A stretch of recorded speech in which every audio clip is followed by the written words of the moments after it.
Welcome to another episode of Todd in the hangar, working on stuff, probably wasting time and not doing anything of any real value, or maybe not. So this question came up on a couple of the RANS Facebook groups I'm on. I posted a question about installing the flap gap seals. My bird does not have them installed. It never has. I have them, okay, they are a formed like PVC plastic type of a seal. It's shaped to fit the rear spar, okay, and close up the gap.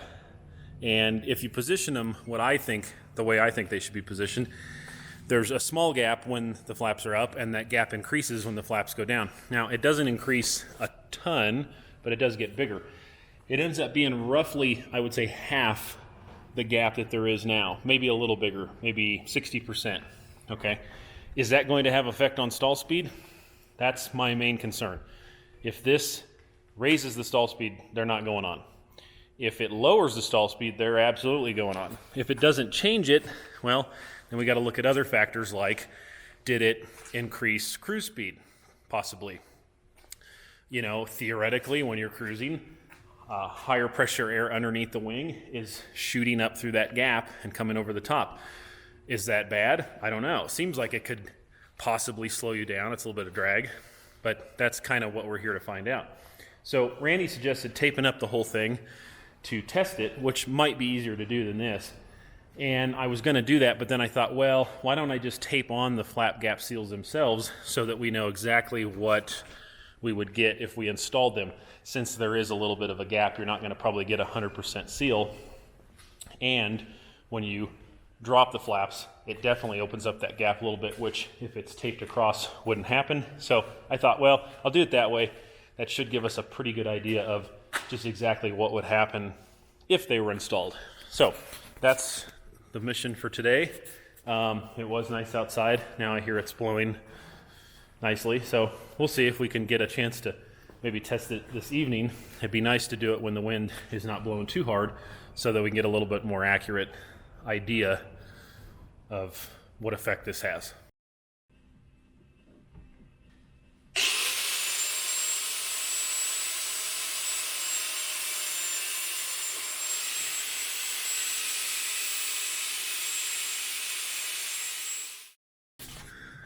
Okay, this side is done. Got a pretty tight seal. I left just a little bit.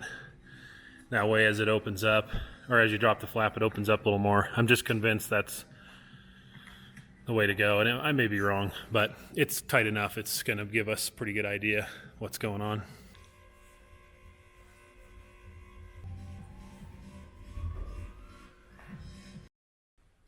Okay, everything's taped up and ready to go, and I did them in such a way that there is a little bit of a gap, not much, sitting like this, and it opens up to a little bit more.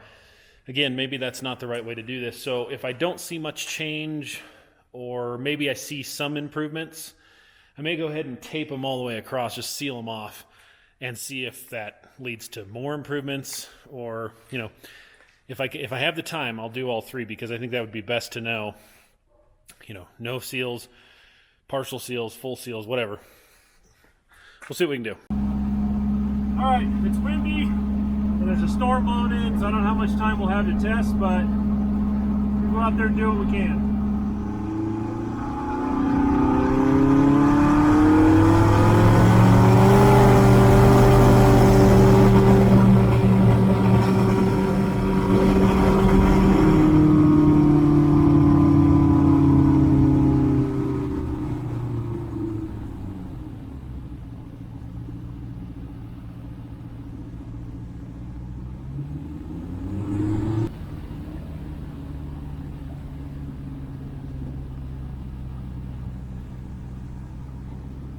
So what you just saw was testing with the gap seals taped on, and to my surprise, I was seeing the lowest numbers I've ever seen on that digital airspeed. Now, does that mean it's absolutely a fact that it's lowered the stall? No. But I've done a lot of stalls in this airplane. I always see within 1 mile an hour of the same numbers. I saw numbers quite a bit lower. I mean, several mile an hour lower repeatedly, which is a good sign. So I thought, okay, well, let's go with that. Let's take it in and do some landings, which is what I'm doing here. And I don't know how else to describe it except just to say that it just plain landed nicer, best I can tell. It just seemed like even, power off, it still felt like you're hanging it on the prop almost. It didn't really quite want to stall. And when it did, it wasn't very abrupt. It would kind of just, softly settle to the ground. Whereas without the seals, it's, you're flying and then the instant later you're not. It just dropped in more of a, more like you'd expect, I guess. But this almost made it just, I don't know. It just felt like I was landing slower. It was very nice. It was just hard to describe, but definitely was not let down. I was thinking, oh man, now I'm in for it. I'm going to have to paint these things and freaking install them because it's working pretty well, But before I took them off, I went ahead and taped them up fully. So let's check that out. I did a little testing like that as well.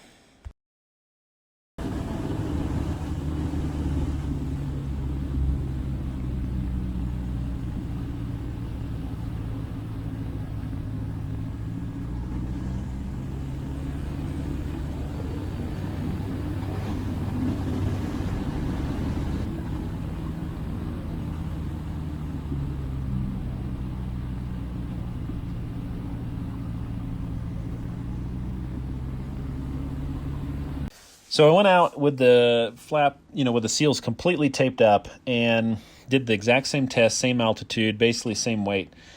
And I didn't get as good as results. The numbers were not there. I tried 4 or 5 stalls different ways, with the nose at different attitudes and stuff.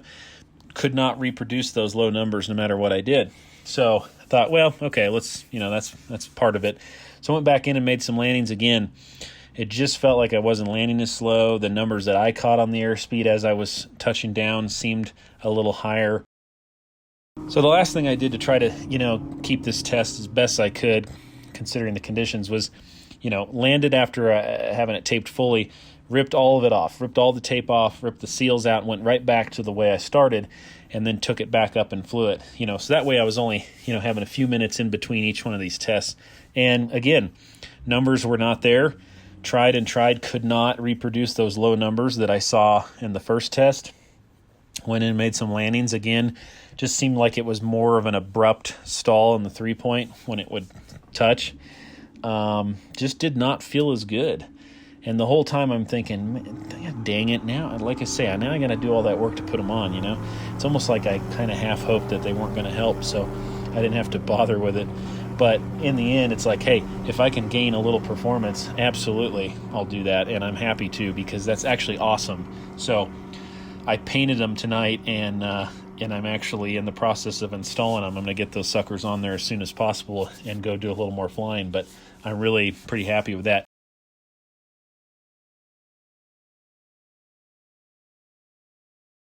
All right, guys. Well, hopefully that was somewhat helpful. Again, conditions weren't the best. Tried to work with what I had. I just didn't have time to stretch this out over multiple days, But I saw some good numbers, and what I felt in the landings, and the perceptions I had, and the changes I was detecting seemed to go along with those numbers. And for whatever reason, it just seemed to work best with the seals in, but not fully sealed. So I guess that's cool, since that's basically what you get when you put the seals in. So I guess RANS designed those properly, because it seems to be giving the best results with them in there just as they intended. So that's what I'm going to do. So anyway, hopefully you got something out of this video, and maybe it was a little bit interesting or helpful. Obviously, different types of flaps are going to require different types of seals or no seals to work best. I'm aware that, like with a Cessna, with Fowler type flaps, you don't want to seal. You don't want to seal that off at all. In fact, you want that big gap in there where air comes up under that wing and is kind of turned and forced down over the backside of the flap. That seems to be, the best thing from what I understand. So everything's different, but there are other airplanes, of course, lots of other airplanes that have the, a simple style flap like the S-7 does. So maybe this will be interesting to somebody else who, doesn't have gap seals, or who wondered about taking them out and what might happen My thought on it at this point anyway is to definitely leave them in. So more to come. I'll report back in a later video if I continue to feel like having them in there really has provided a benefit and a little bit lower stall. So anyway, got some other stuff I'm working on. Just a little sneak peek there. Finished welding up my header tank last night. I'm making a separate video on that. It's kind of going to be like the getting ready for the edge fuel injection because it's not too far out. It's on the way, it's shipped, and that's going to come up here hopefully pretty soon. So that should be fun. All right, that's it for now, guys. Thanks for watching, and we'll see you when I see you.